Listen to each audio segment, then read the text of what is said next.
Okay, good afternoon, everyone. My name is Russ Derry. I'm the Pediatric Epilepsy Program Coordinator at Mott Children's Hospital. And this is our first epilepsy expert webinar of the year. And we're pleased to have as our speaker, Dr. Julie Ziobro, who is a pediatric epileptologist and a research scientist at Mott Children's Hospital. And additionally, we have Mallory Wagner, who's a genetic counselor who will be here to assist with the Q&A portion and may jump in as needed during the presentation. But she'll be able to share her experience and expertise on this topic as well. So, Julie, with that, we can go ahead and get started on the genetics of epilepsy. Thanks so much, Russ. And thanks for the introduction. And like Russ said, Mallory Wagner is here. She's our actual expert. So she's our genetic counselor in our recently established epilepsy genetics clinic. As Russ said, my name is Julie Ziobro. I am a pediatric epileptologist, and I have a special interest in genetic epilepsies, both from a laboratory research side and from a clinical side. So here to kind of talk a little bit more about genetics of epilepsy. I have a couple disclosures. I have a few research contracts with pharmaceutical companies for studies, but more importantly, I have disclaimers. I am not a geneticist, so geneticists are super important and very smart people who will help us a lot with these cases that may be genetic related. So any knowledge you obtain here shouldn't replace consultation with a geneticist or a genetic counselor. I also have some acknowledgements because I shamelessly stole some slides from some of my colleagues at Boston Children's and also from Louis Dang. In addition, there were some excellent resources from the National Society of Genetic Counselors, and those slides are credited to them. Some more disclaimers about genetics. The field of genetics has really been around for a long time, but in so many ways, it's in its infancy because our technology is just changing so fast. So some of the information I'm going to present today is probably going to be out of date tomorrow. So here's a little bit about our agenda today. We'll do a little bit of a genetics primer, kind of take you back to high school or college for some of you who had some genetics knowledge, but it's always good to start on the same page. And then we'll talk a little bit about why we do genetic testing in epilepsy, what kind of tests we might decide to do, and then what the results might show, how do we interpret that, and then who might be a good candidate for genetic testing. And then once we have that information, what do we do about it? So here's a little bit of genetics 101. So we start off with DNA. So DNA is the genetic material that provides the instructions for what our bodies look like and how they function. So DNA is packaged into these structures called chromosomes, which are these little X structures. And we have 23 pairs of these chromosomes. So there's a total of 46 chromosomes for each individual. And these 46 chromosomes live in every cell in our body, which is just incredible when you think about the scale of that. Each one of these chromosomes contains a bunch of genes, and all these genes will contain hundreds to thousands of DNA pairs, which are these A's, C's, G's, and T's. So these A's, C's, G's, and T's spell out the code for a unique protein, and then those proteins form the building blocks that make a human. All of our genetic material contained within these 23 pairs of chromosomes is called the genome. So that's our terminology. So that's super complicated, and I like to think of it in terms of an analogy. So if you think about your genome as a biological biography, so this big book here, the book is about us, each individual, and the genome is actually made up of the chromosomes, which are kind of like the chapters in the book, and each chapter houses our genes, and the genes are kind of like the sentences in the book. And then each one of those base pairs, the A's, B's, C's, or A's, C's, G's, and T's, make up the sentences. So these all contain the information that we need to instruct our body how to grow and function. So this is kind of what we consider the central dogma of molecular biology, where you start off with these two strands of DNA, and then the DNA is transcribed into a different structure called mRNA, so the messenger RNA. And then there's a whole nother process where this mRNA becomes more mature mRNA, and the parts of the DNA that are not going to be translated into protein are taken out. Those are called the introns. And then these parts that are translated are called the exons. Once you have this mature mRNA, it gets transcribed into a protein by the ribosomes. And these proteins then build everything in our body, including our brain cells, which are neurons. And abnormal proteins within the neurons can cause problems in the way those neurons talk to one another, and they may result in epilepsy. So when we think about genetic testing and changes in genes, the changes in the DNA can actually change the way the gene works. So how do you get these abnormal proteins? Essentially, it can result from spelling errors within the genome as it's being copied. So when you think about how bodies are being formed, these DNA strands have to be copied over and over and over again to be able to build a baby. The DNA bases, the A's, C's, T's, and G's, have to be arranged in a specific order for the spelling to be appropriate. If you have then changes in the order of the DNA bases, it can change the sentences in the book, and then likewise, it may change the function of the gene. So this is similar to changing words in a sentence, which then result in changes in the meaning of the sentence. So in this example, you could have a sentence that says, the gray cat ran down the hall. But with one simple letter change, you change the entire meaning of that sentence. And now you have the gray cat ran down the ball. So the same thing happens in the genome. If you have a spelling change in there, suddenly that protein that is supposed to be made from that DNA is not the same, and it may change the way the gene works. There's a bunch of different types of genetic variants. So when we talk about how a gene changed, we have kind of different words for how we discuss those changes. So these are called genetic mutations, or now we use the term variant. And there's many different types of genetic variants that can occur. So in a missense variance, the DNA base is substituted for another one, so it changes the meaning of the sentence. And then in some cases, this can lead to disease. In some cases, this is actually benign and does not lead to any significant change. There can be insertion mutations in which additional DNA base or multiple bases are inserted into our genome where they don't belong. And then this type of variant can change the sentence in a way that maybe doesn't make any sense. So in some cases, this change can also lead to disease. The same thing with a deletion variant. So sometimes you can have DNA bases that are missing. And then this type of variant takes away information from our sentence, and therefore the sentence may no longer make sense. So in some cases, it can lead to disease as well. Duplication variants occur when you have a number of DNA bases that appear twice in the genome, usually one after another. And then this is similar to writing the same word twice. So this can change the meaning of the sentence as well, and sometimes lead to disease. And then nonsense variants are those in which the changes in the DNA bases tell the DNA to stop coding afterwards. So it stops coding prematurely, and then you essentially put a period in the sentence before you're supposed to. And again, the sentence no longer makes sense, and it can lead to disease. So there's other types of changes which may not cause disease. Sometimes these are variants of unknown significance or benign or likely benign variants, and we'll talk more about those later.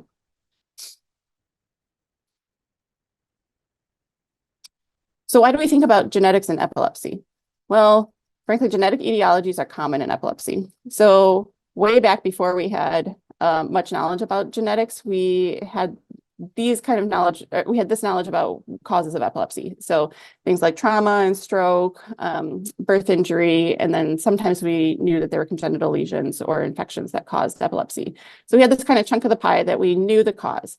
However, we had this giant piece of the pie that we would call idiopathic epilepsy, which essentially means the doctor's an idiot and we have no idea what causes your epilepsy. We've gotten a little bit smarter about that, and now we add some words to it thinking that we know what causes it. And most of the time we think this is related to genes. So our technology's gotten better for this pie, and now we have better ability to detect lesions on MRI. And we also have this whole new category of autoimmune diseases, but we still have this big part of the pie that we think are related to genetics that lead to epilepsy. Among those genetic changes, there's these single genes. So these are called de novo mutations or de novo variants that can cause epilepsy. And then there's some other ones with complex inheritance and modifier and susceptibility alleles. We'll go into those a little bit, but essentially they're much more complicated, and our ability to test for those are still very limited. Our knowledge of epilepsy genetics has grown exponentially, and this is a very old graph from 2015. But essentially finding and studying these genes that have been associated with epilepsy has been the result of a number of large collaborative research studies. And it's been a tremendous amount of patient participation to make this possible. So This was a paper back in 2016 when we started doing some more advanced genetic sequencing, and all of a sudden we had this explosion of genes that we know are related to epilepsy. Dr. Halbig recently updated this graph, and so this was up to 2023. You can see we left off here in 2015, and since then there's been an even bigger explosion of genes that we know are related to epilepsy. So our knowledge is growing at a rapid pace, and we're all kind of struggling to keep up with it. But this is only going to get more and more advanced.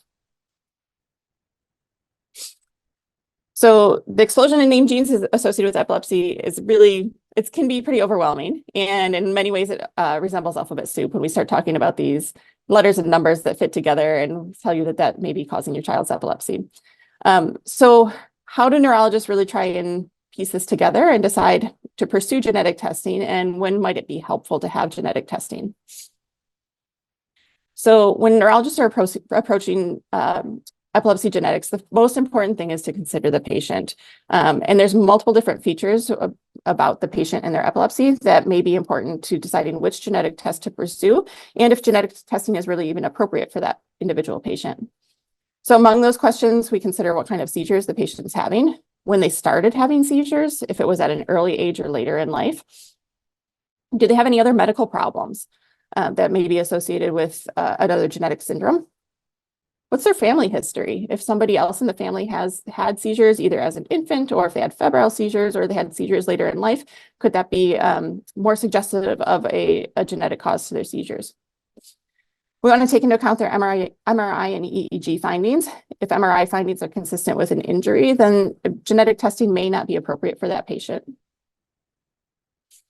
And then also considering the control of seizures with medications. So if a patient has good control of their seizures with medications, genetic testing may not give us any additional information that is actionable. So is it worth going through the process and then potentially getting findings that we don't know what to do with? And those are some considerations the neurologist and the patient and their family might have.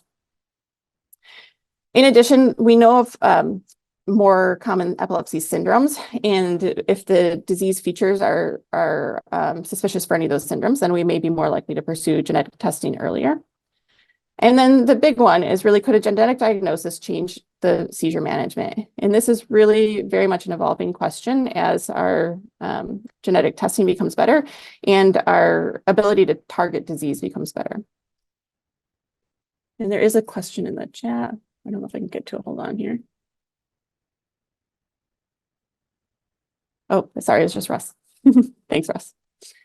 All right. So what kind of testing do we consider pursuing? Genetic testing is recommended based on some of the questions that we just talked about above. And some tests are better if a specific syndrome is suspected versus if we're on more of a fishing expedition where we think that there's probably a genetic cause, but we're not really sure which one it might be. So one of our kind of earliest and most basic genetic testing is something called a chromosome analysis or karyotype. And in this kind of testing, the structures in each cell of our body that house these genes are called chromosomes, like we talked about before. And each of these chromosomes contains millions of DNA base pairs that make up our genes. You can actually see, you can't actually see those individual base pairs in a microscope. However, we have some methods by which you can actually see the chromosomes under a microscope. So this genetic karyotype is a method where all of the chromosomes are laid out and examined under a microscope. And you can see if there's either a chromosome missing or an extra chromosome, or if there's a large piece of the chromosome that is either missing or rearranged or flipped to a different chromosome. So disorders such as Down syndrome, where there's an entire extra copy of chromosome 21, can be analyzed on a karyotype and diagnosed that way. A chromosomal microarray is kind of another genetic test that it examines the amount of DNA that's present. So if you're looking for missing or extra genetic material throughout the body, you can actually use this technology. So they measure things at a chromosome level. So they are looking for deletions or duplications that are too small to be seen on a karyotype. And they can sometimes see changes on a single gene level. So variations in the DNA base pairs.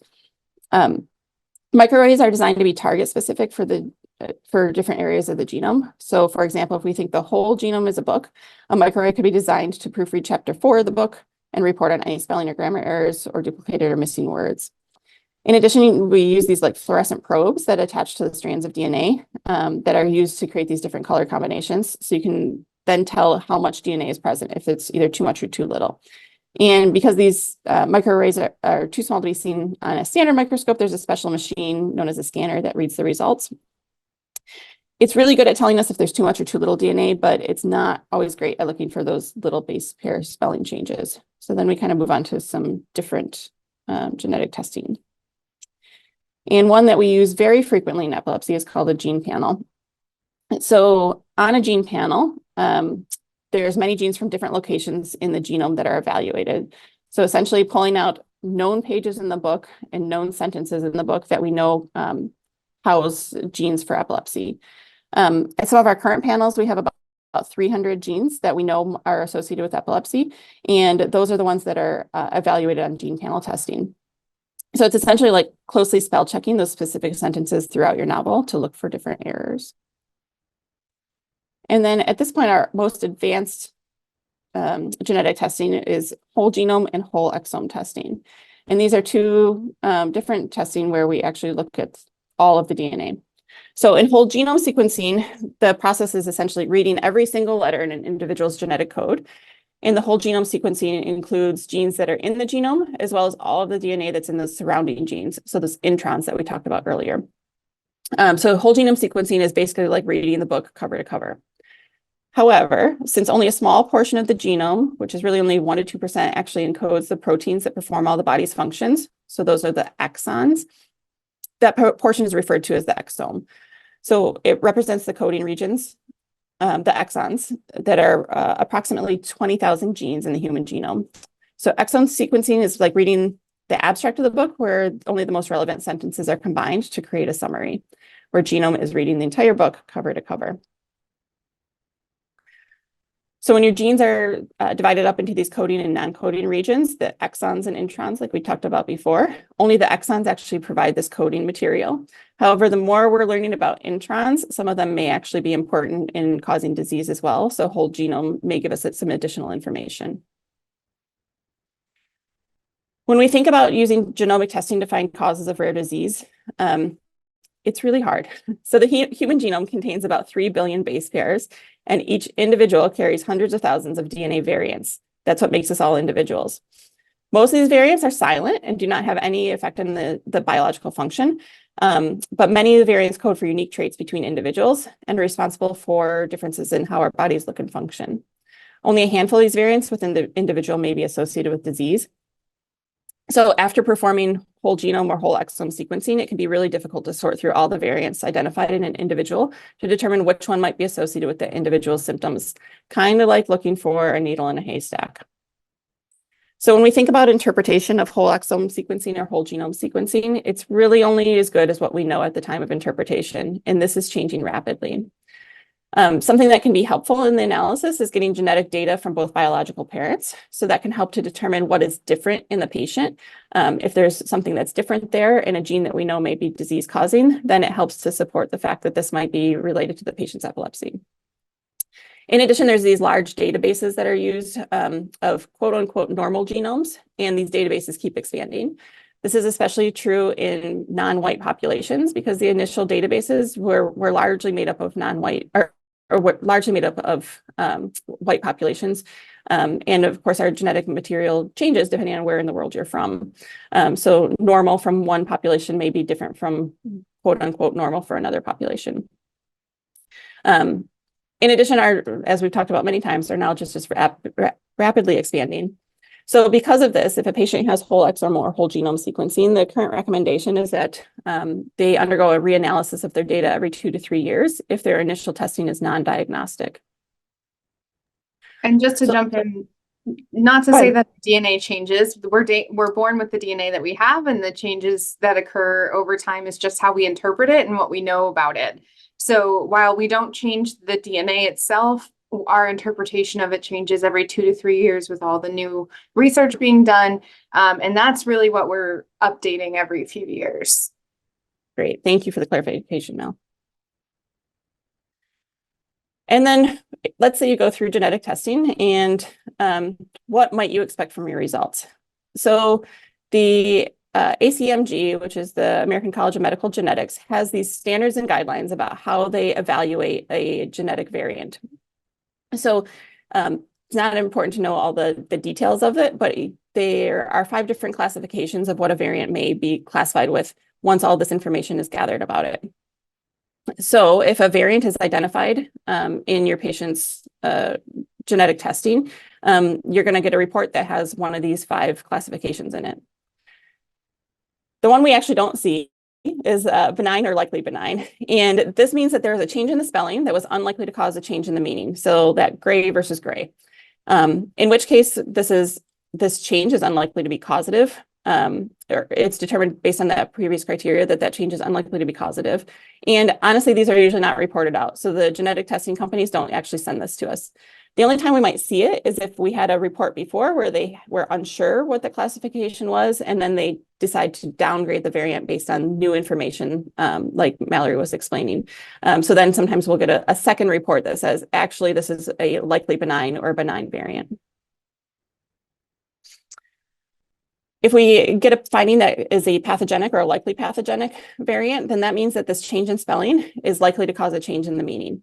However, it's really important to remember that these pathogenic and likely pathogenic variants still have to be interpreted in the context of the patient.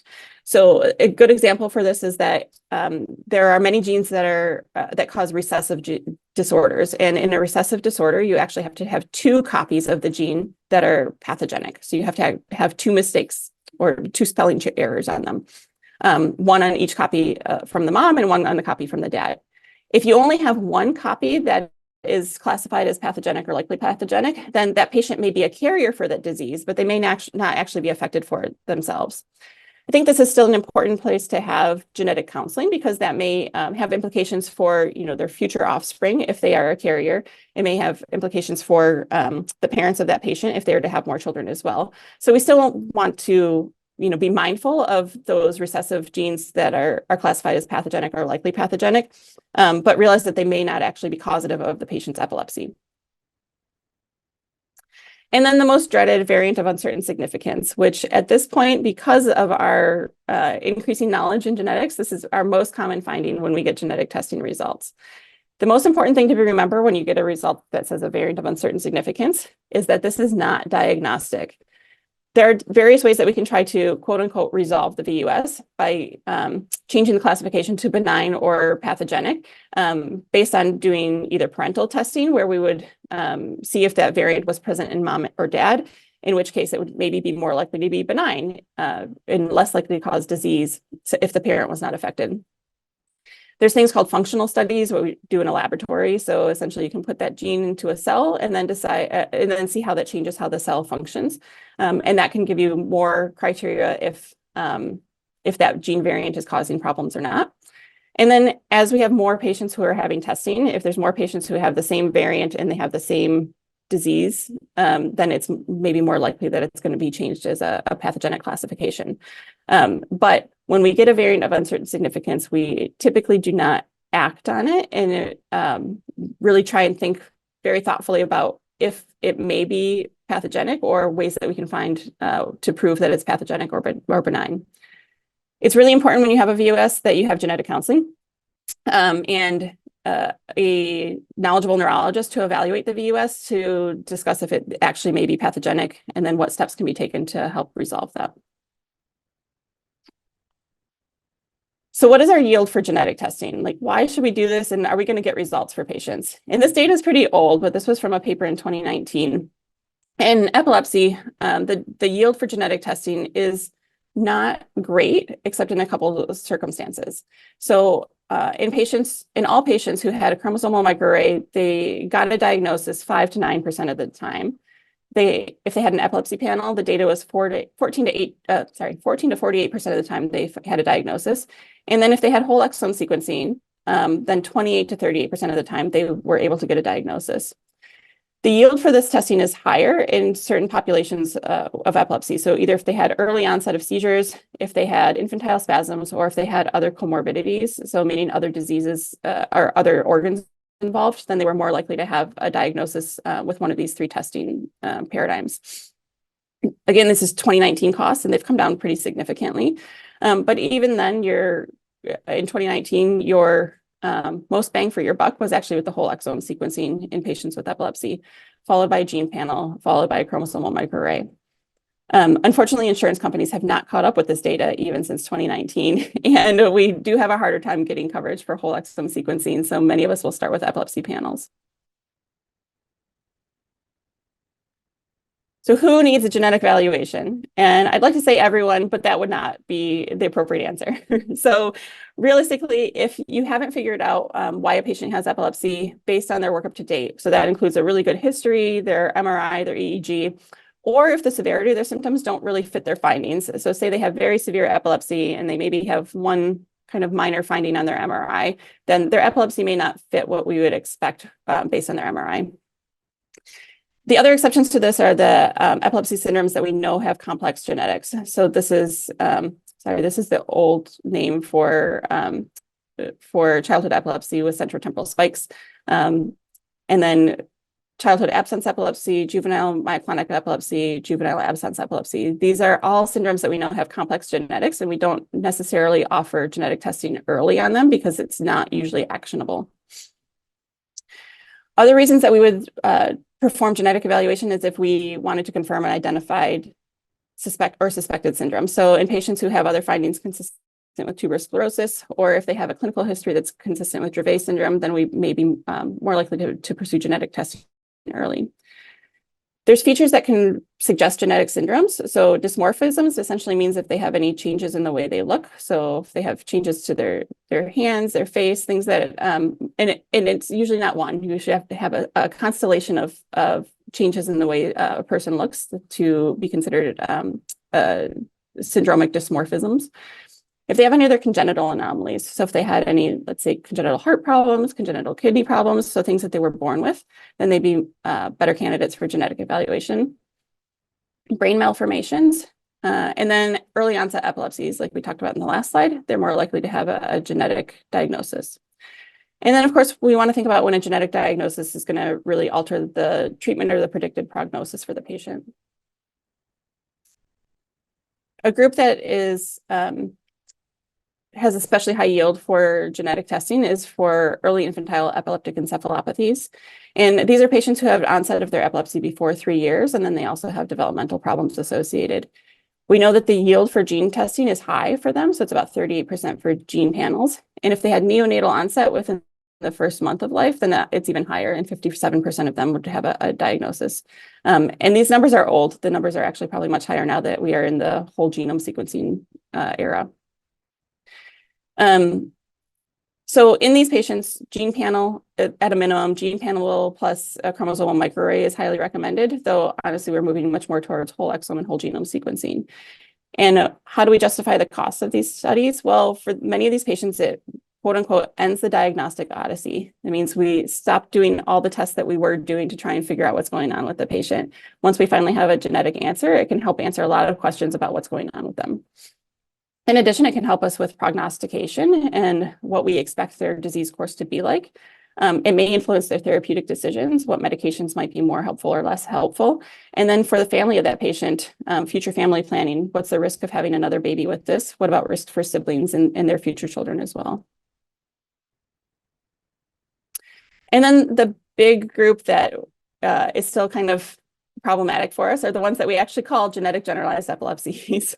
So these are things like childhood absence epilepsy, juvenile absence epilepsy, and juvenile myoclonic epilepsy.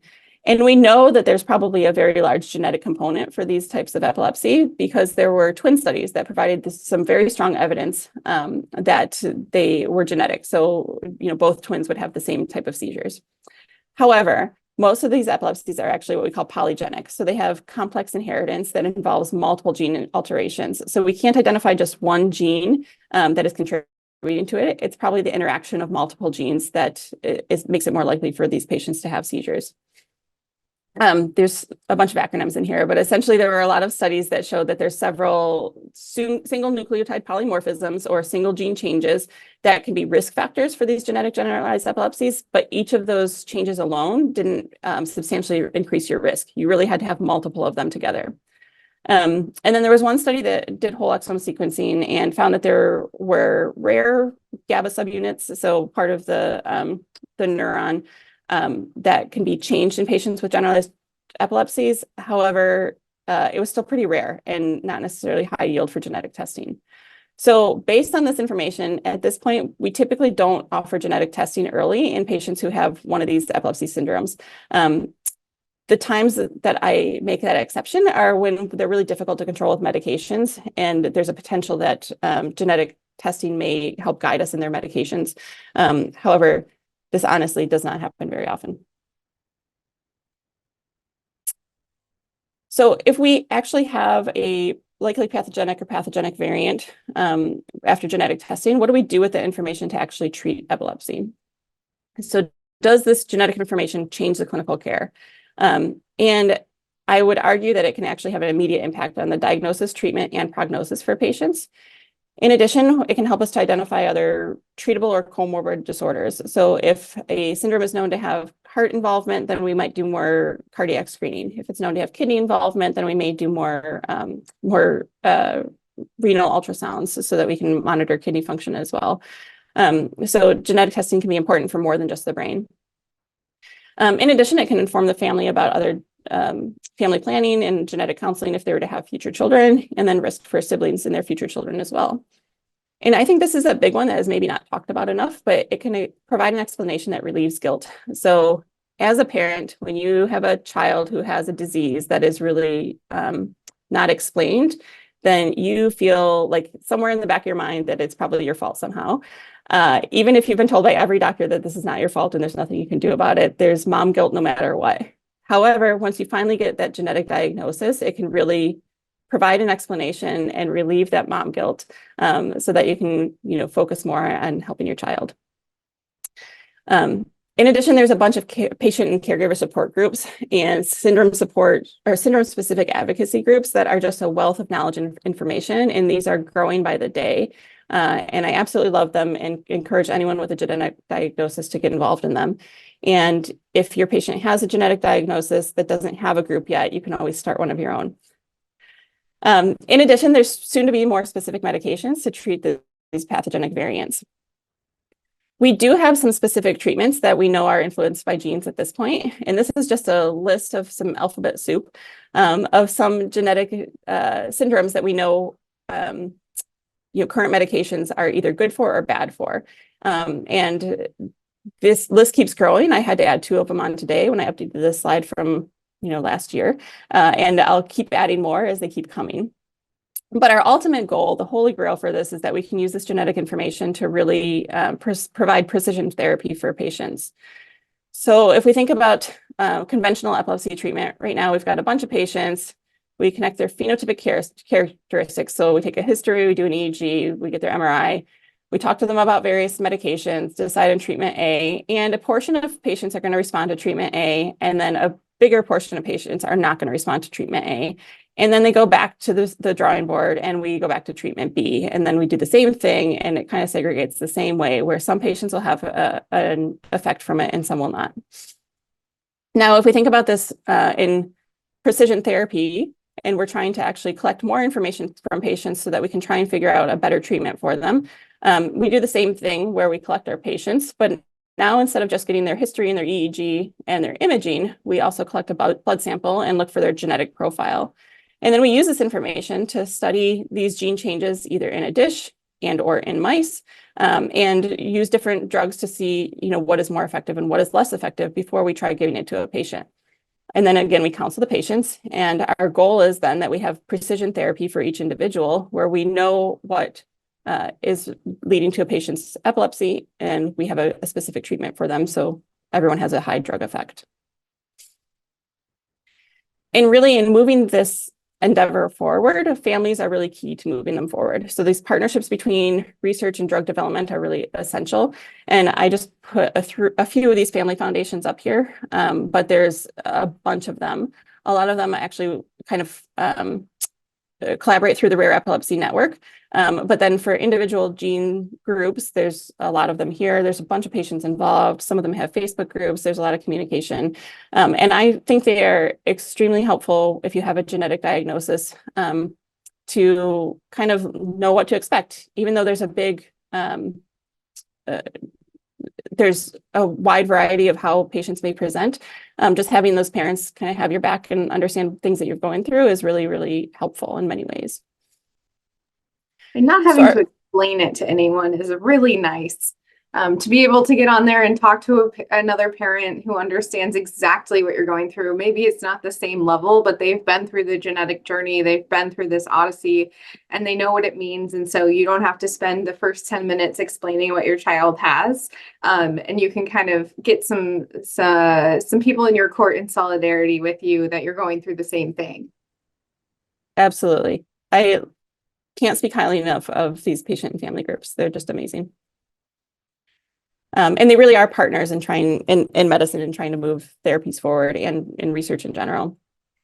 So when we think about precision therapy right now, we're kind of still in the infancy where from a epilepsy standpoint, we have some diseases that we know respond well to certain medications. We have some that we know the pathophysiology of why they respond to those medications.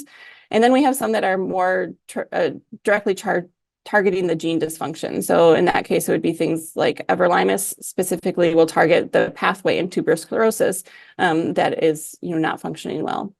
The next phase of this, which we're currently in some research phase, is really trying to target the genes themselves and targeting that mRNA or the RNA.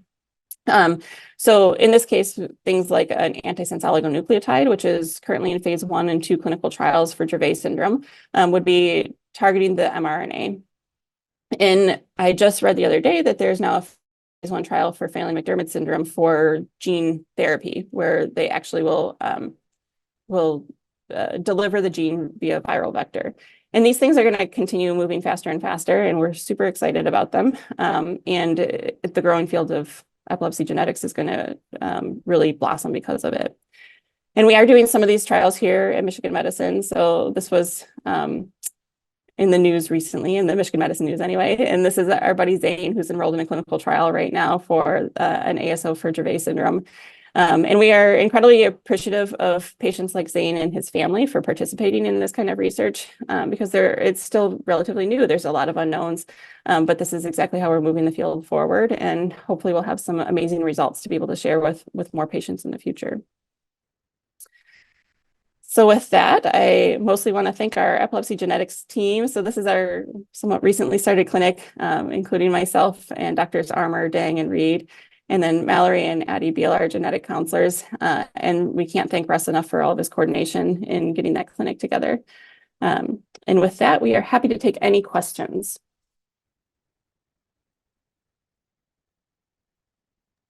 Great. Thank you, Dr. Ziobro. And if you want, if you can end your screen share and then we can. Oh, hold on. There we go. Switch to there. There we go. Yeah, does anyone have any questions? Give me a minute to think, and then I do have some questions if no one else does.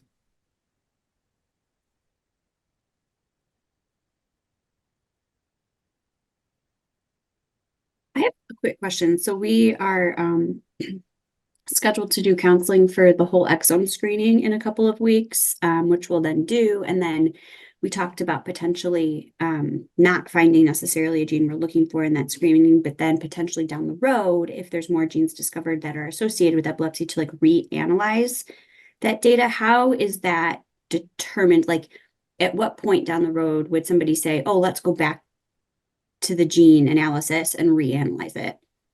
Absolutely. Yeah. That's a fantastic question. I'm going to take that one, Dr. Absolutely. Ziobro. That one's yours. I'm one of the genetic counselors that does the counseling for whole exome sequencing, and we pretty much standardize it around 2 years. We ask you to come back for a reanalysis, we call it.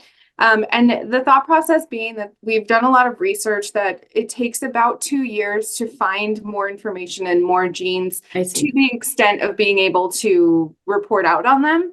If you do it after 1 year, you don't get as much bang for your buck, basically. And 2 years seems to be really good. Earlier in the slides, Dr. Ziobro showed that there's a lot of different percentages on the chance of finding an answer. For a lot of people, we say it's around 30 to 40% chance of finding it the first time. And then the second time, if you wait 2 years, we add another 17% onto that. So that has kind of been the sweet spot for us of when we do the reanalysis. Gotcha. Okay, that makes sense. Thank you. Great. Any other questions?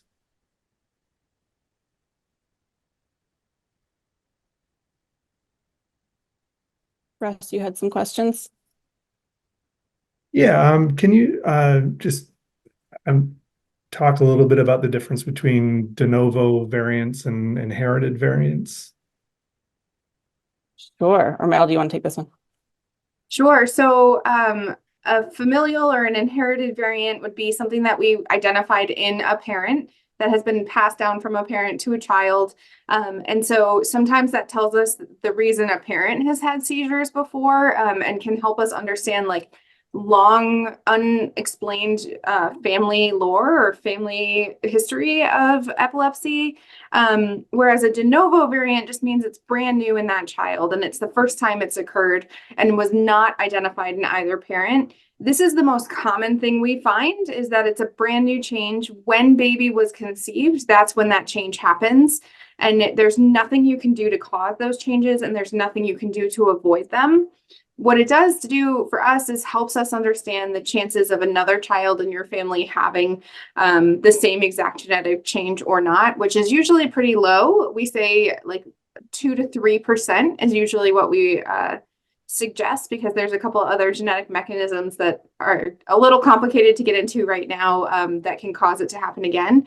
But for the vast majority of people, we do find brand new changes in a child, which often explains why no one else in the family has a history similar to them. And Angela, I think you had a question. Yeah, I was curious, on one of your slides that showed, where there's a variant identified, there's now like tailored treatment for specific findings. Focal cortical dysplasia was listed, and I was wondering, is that paired with certain genetic findings as well, or was that, like, how does that tie into genes? Yeah, super complicated. But there was a study done recently actually where patients had stereo EEG, so they had electrodes implanted in their brain looking for their seizure onset zone, and they sequenced the tissue that they got off of those, and they found that the areas that had the areas that were causing the seizure, if they did DNA sequencing of those specific genes, they found that there were certain areas in the brain that actually were more likely to have something called mTOR mutations. So there's this big pathway called mTOR that can make cells grow too big, and it can also kind of change the way they talk to each other. So it's similar to tuberous sclerosis, but there's a bunch of them in that pathway. So we think that a lot of focal cortical dysplasias are probably caused by some of these genes in the mTOR pathway, and they may not be picked up on blood tests because those changes may only occur in the brain. So you may not have those changes in your DNA in your blood, but it may only happen in neural cells. So that slide specifically said that everolimus may be useful in some patients with focal cortical dysplasias, because we have kind of a rising suspicion that more of these mTOR mutations are related to focal cortical dysplasias. Does that make sense? Super helpful. Yeah. So follow-up question, because we went the route of, we had a resection, so we have a lot of tissue to keep doing these gene samples over the years. So we know there's focal cortical dysplasia. Does that change the type of panel or the type of testing then to focus on certain mTOR components? Yeah. So it would actually have to be from the brain tissue that we would send. And right now there's only one lab that's doing that specific testing. So we'd have to send the tissue specifically to that lab to see if they would test the brain tissue and they do essentially whole exome or whole genome sequencing on brain tissue specifically. Okay. Which lab is that? Is that the St. Louis? It's the St. Louis one. Okay. Yeah. Good to know. Thanks. You're welcome. Great. One thing that I find fascinating and kind of amazed that this is available already is functional studies that you mentioned. Like how, first of all, can you talk about the different ways that can be done that you mentioned in a dish or in a mouse in the lab, but and then also how easy it is to access a functional study. Is that something that anyone can request, or is that sort of something you can use in rare instances? Can you talk a little bit about how we access that and what's actually done? We don't have a great like high throughput way to do this yet. So right now it really is like, let's contact a researcher who's studying this particular gene and see if they'll throw this mutation in a dish. So the way that we do it in a dish is actually, what's frequently done, there's multiple ways to do it, but what's frequently done is something called oocytes or frog eggs. They're nice because they're big cells, and then you can just put some DNA in there and it'll tell the cell to express this particular channel or this particular protein. So then you can stick an electrode into the frog oocyte and see how are those changes in protein. So if you put a normal one in there, how is that functioning? And then if you put an abnormal one in there, how is that functioning? And that works really well for things like channels, so ion channel changes. It doesn't work as well for some of the other more complex proteins that really change the way that the cells are growing or interacting with one another. So there's other functional ways to do that, including using stem cells in a dish. And then if we don't find anything great in a dish, you can make a mouse model, because a mouse is now a whole organism. But honestly, mouse models don't always function the same as humans either. So you can change the gene or the protein in a mouse, and that mouse may not seize. And I have this experience way too many times. So it's really hard to kind of piece these things together sometimes. But oftentimes just looking in a dish and changing the way that neurons interact with one another, if there's an increase in the firing or a decrease in the firing, can help us to decide if that is a significant functional change that may result in epilepsy in a patient. And again, it's about putting all the pieces together, right? So you have this functional data, but then you also have the patient. You have, is this a de novo mutation?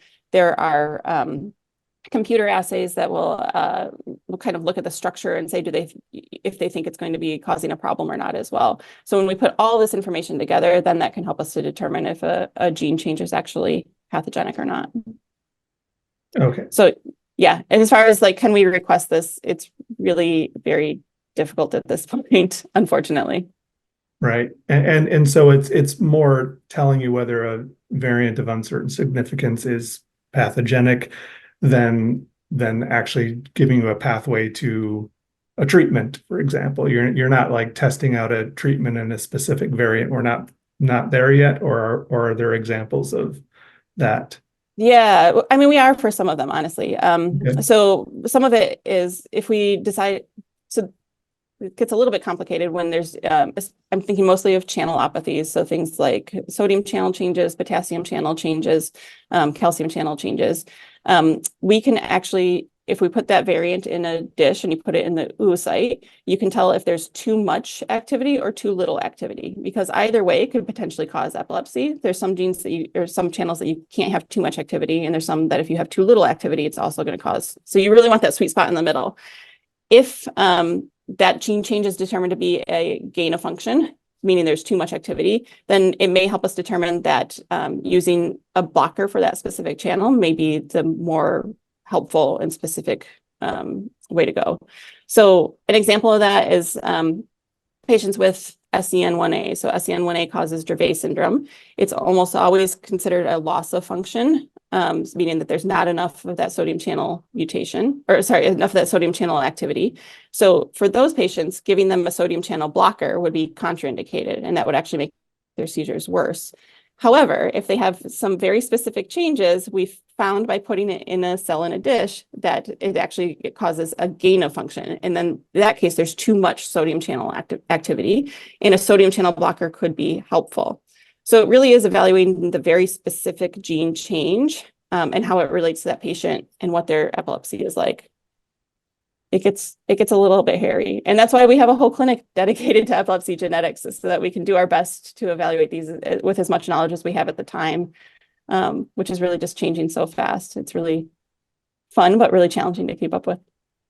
Yeah, and one of the other things that we do in the same sense is that there's There is a database that's worldwide for researchers on different genes in all areas of genetics. But what we can do is we can, with your permission, obviously, we can submit information about the genetic test results without any information about a person. It's all de-identified, and see who else has found someone with that specific genetic variant and what do they know about it, or what does that person's symptoms look like.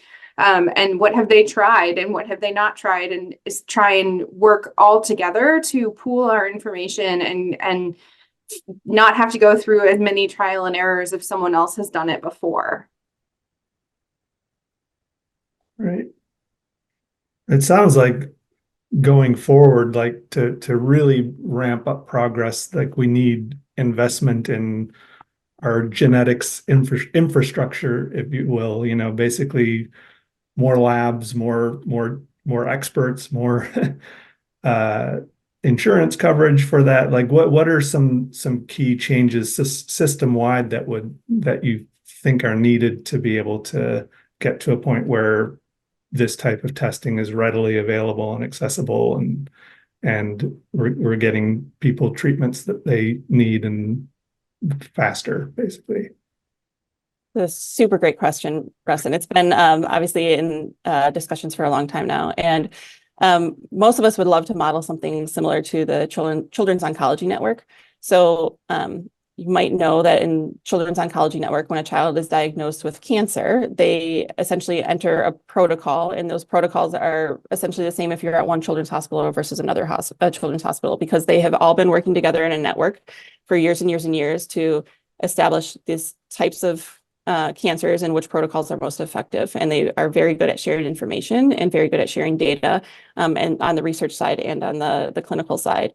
And we are not there in pediatric epilepsy, unfortunately, because honestly, funding and money is always like the root of all things, right? Children's Oncology Network had a lot of money poured into it when it first started, so that they were able to establish this really large and robust research and clinical network. We're trying to do this as a little more of a grassroots effort, and we have some efforts, like I showed on the slide there was a bunch of those research studies that helped contribute to the discovery of all these genes. And now there's kind of other efforts in trying to gather more of the clinical data so that we can collaborate that way as well. But the holy grail would be if we could establish something like the Children's Oncology Network. And in terms of accessibility and making sure that everyone has the ability to get the testing that they need to find that genetic answer, that is the insurance problem. One nice thing is that the state of Michigan has been part of something called Project Baby Deer. There was something else started in California called Project Baby Bear, where we started to do these whole genome sequencings in really sick babies. And whether they had seizures or something else going on, we were able to prove to the powers that be in Michigan that this is really important, and this testing is incredibly helpful for figuring out what a child has and how to help them the best. And so we actually have some policies in the Michigan Medicaid insurance realm that are specific to whole exome sequencing and whole genome sequencing. And we're trying to get that better to be able to cover more and more people, but we are one of the best states for getting that testing covered at this point in time. And we hope everyone else catches up to us. Florida is currently doing Project Baby Manatee, and I believe Arizona or New Mexico is doing Project Baby Armadillo. There's lots of little baby animals everywhere. And we're able to hopefully expand that, because the number one issue is access to this testing. And then as a plug for genetic counselors, the second biggest issue is access to geneticists and genetic counselors. I am one of 5,000 genetic counselors across the country. That's it. At Michigan Medicine, we're very lucky to have about 35 of us, and that is probably the largest in the state group of genetic counselors at a hospital. Most hospitals have 1 or 5 or 6, and most of them work in the cancer space or the prenatal space. And so the more we have the ability to have genetic counselors available and geneticists, we only have about 10 or 15 geneticists at Michigan Medicine, and that is a huge number compared to most places. the more people can have access to this testing and understand what it means truthfully and have it interpreted in a way that is the most helpful to a child and their treatment. And on the physician side, like a lot of this stuff is very new, and a lot of physicians are intimidated by it, and it hasn't been, especially in the adult world, hasn't had as much genetic testing, hasn't had as much uptake as it should. I think we're quite good in pediatrics because we realize how important this can be for our patients, but it's still expanding, and not every physician has as much comfort with genetic testing. Right. Okay, we've got about a minute left. Anyone have any quick questions?